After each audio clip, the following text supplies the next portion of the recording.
Hey everyone, I stopped off here at the Peace River Wildlife Center. Unfortunately for us today, they are closed because of COVID-19.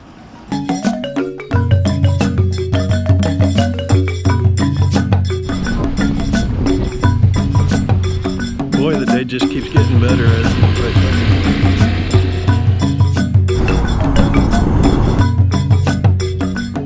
Hey everyone, welcome back. Today we're going to take an afternoon ride out to Gasparilla Island and Punta Gorda. At the end of Gasparilla Island there's a state park there, and we'll stop off by there. It's really a pretty area. It's the Punta Gorda Pass is the pass between Charlotte Harbor and the Gulf of Mexico. I'll show you on the map here where we're going. We'll start out just south of Punta Gorda, Florida, and we'll go north here on Tamiami Trail or State Route 41. We're going to take a little side trip that goes out here to the end of Punta Gorda, which means Fat Point, and there's a little park out here called Ponce de Leon, and they have a rehab sanctuary for birds of prey and other wild animals. There is a toll here, and the map has Gasparilla Island off to the side, so it doesn't line up with the rest of the map.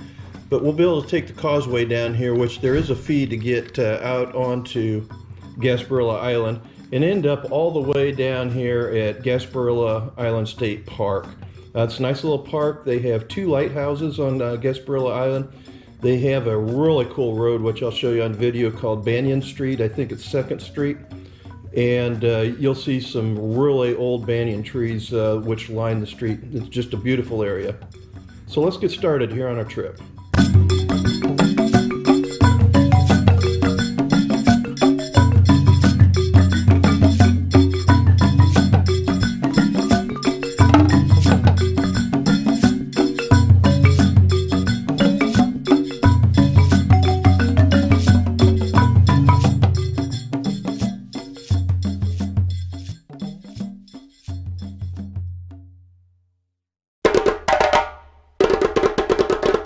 Hey everyone, I stopped off here at the Peace River Wildlife Center. Unfortunately for us today, they are closed because of COVID-19, but these lovely ladies here have graciously allowed us to get some video and give us a little information on the sanctuary here. So I'll turn it over to you so that you can tell me about your owl and about the sanctuary. Okay, I'm Sue, and this beautiful thing is Luna. And we're here at Peace River Wildlife Center. We're not open yet, but we are trying to figure out how we can do it safely. Luna is sort of our educational ambassador. He is an eastern screech owl. They're found from all the way south of Florida to southern Canada and more than halfway across the United States. He was found on the ground a little over 7 years ago. He was approximately 2 weeks of age, maybe.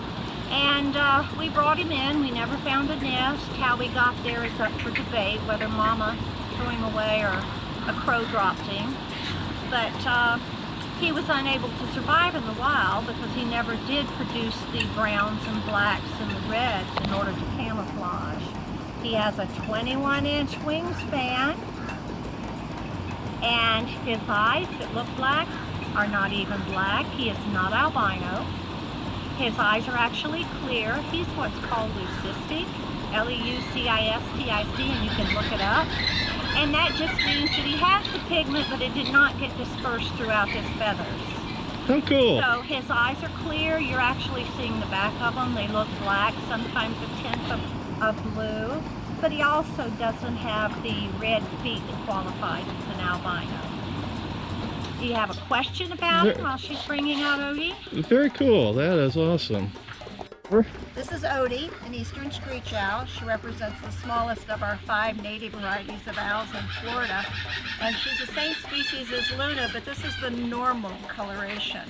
So you can see how well camouflaged she would be, because generally they just sort of nest inside the hollow of a tree. So she's got that great dark look to her feathers. Oh, she's beautiful. The reason she's with us is because she is visually impaired. Her eyes did not develop fully during the embryonic stage, so she has very limited vision and only one eye. Since they are nocturnal, she would not be able to find her prey in the dark and navigate through the trees and bushes. An owl with perfect vision in one eye can do fine in the wild, but she doesn't even have that much vision. She's a little over 2 years old, so she would be considered fully grown. She probably weighs about maybe 3.5 ounces. So they typically go 3.5 to 4.5 or 5, although the ones that we have here are not too much bigger. This is a common species found from the Florida Keys all the way up into southern Canada and found all the way over to the Rockies. So this is the eastern screech owl. Wonderful. What kind of other animals and birds do you have here? We have about 100 to 120 animals. They range everything from the tiny little owls like this up to eagles. We have a pair of bald eagles. We have a number of different kinds of owls. We have hawks. The shorebirds that you can hear behind us make an awful lot of noise. Those are the laughing gulls. We have songbirds, pelicans, cormorants, sandhill cranes. We have some turtles, gopher tortoise, and a resident opossum, a Virginia opossum.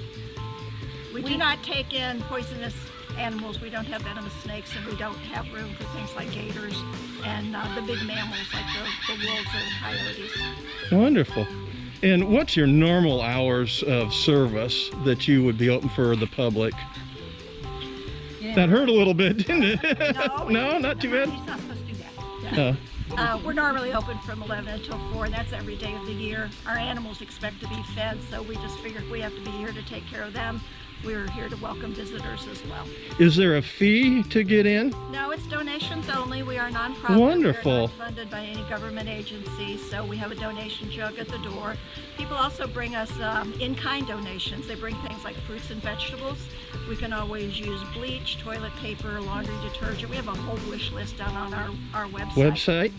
And what's that website? prwildlife.org. Yes. Wonderful. And it seems to me that this is a wonderful stop here in Punta Gorda for family with children. It's wonderful. The kids love it. We let them have their pictures taken with the birds. They're not allowed to touch because it's against federal law. And of course, with the 6-foot distancing, Right. it would be even hard to have a picture taken. But families love it. You can stay as long as you want. You can cruise through, or we actually will have tour guides to answer questions. We are one of the biggest draws in Punta Gorda. We bring in about 100,000 visitors a year. Oh, yeah. I know, since we've lived down here, this is kind of like all our newbies that come down to visit us. We bring them here because it's just such a beautiful little... Well, one of the cool things about Luna is if you Google Leucistic Eastern Screech Owl, Luna is the example that shows up on the internet. So we have a lot of international visitors who have already seen Luna on their search engine, and they head straight for the Wildlife Center because they want to see him in person. As far as we know, he's the only one in captivity in the world, so he's our rock star and he knows it. Wonderful. Well, thank you, ladies. I appreciate your time. Thank you. Come see us. How cool was that? That was really nice of them at the Peace River Wildlife Center where they do rehabilitation. I'm going to walk out to the harbor a little bit so you can get a view of the rest of the park here.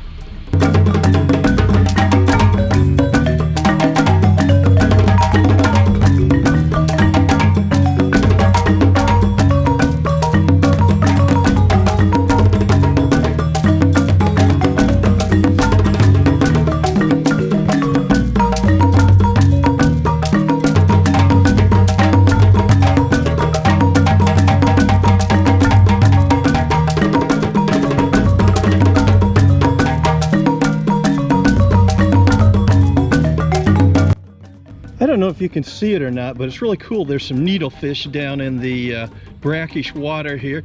Up there I can even see a redfish. It probably won't come out in the video.